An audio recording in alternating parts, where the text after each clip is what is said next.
আসসালামু আলাইকুম, কেমন আছেন ভাই? এই তো ভাই আছি বলো। ভাই আপনার নামটা কি? আচ্ছা ভাই, আজকে আপনাদের পেঁয়াজের বেচা কিনা কেমন চলতেছে? খুব কম, কাস্টমার কম।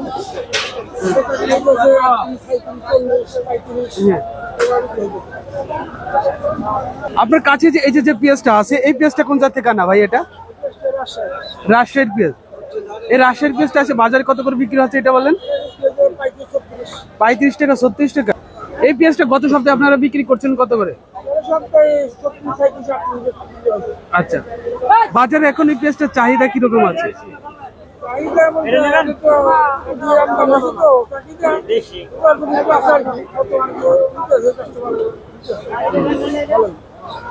বাজারে কি সামনে কি পেঁয়াজের দাম কমানোর সম্ভাবনা আছে নাকি?